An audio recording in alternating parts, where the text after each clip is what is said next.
Sa Dodo. So ke la? Ou bab fe bagay? Ou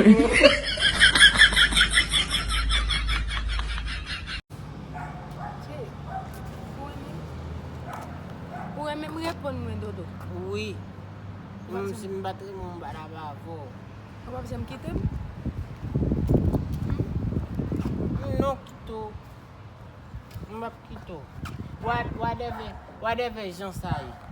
Ou pa pise m kitem? Ma bavo la. Ou syo bebe? Nak mariye apre sa nou fiancé. Comment nak marié après une fiancée à Dodo? Nak fiancé après ça nak marié. Tous les deux. J'aime vraiment pour ça. Oh, Dodo. Tagbe la. Oh, belle petite ça il va volter. Mennaj mwen. Et puis j'aime tellement apprécié et puis avec Dodo. Oh, comment avec Dodo bien? Ou mge ches paso. On a li. Et puis tellement t'es envie de gagner Dodo. Ou di avi gen. E mwen gen mwen le be wapwe. Kodo pral la même. Bal me dil de yo. I di vin kotim. Kodo sot la ou men. Dans market là, sot là. Vous êtes dans la market? Chérie, nale Dodo. So passer sin pour échange.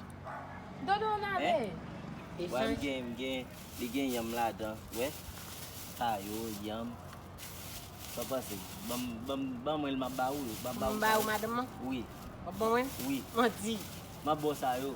Tout bon? Tout ma ba ou yo a dit tout ça. Mais. Dodo pa pise. Ou men fente ma vel. Dodo, malé.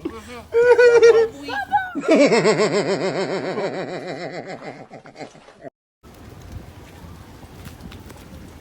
Ou bon paket chale men moun de la. Ça ça mais n'a pas l'eau mais non. Men mwen te do gen sipis mwen. Voilà la machine là, ma vini papa machine là, machine. Li balon? De bagay.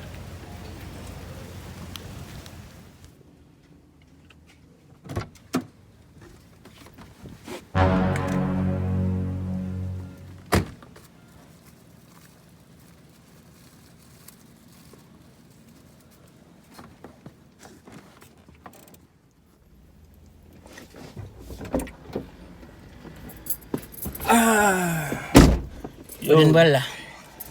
Tu sois les demoiselles là? Je suis besoin.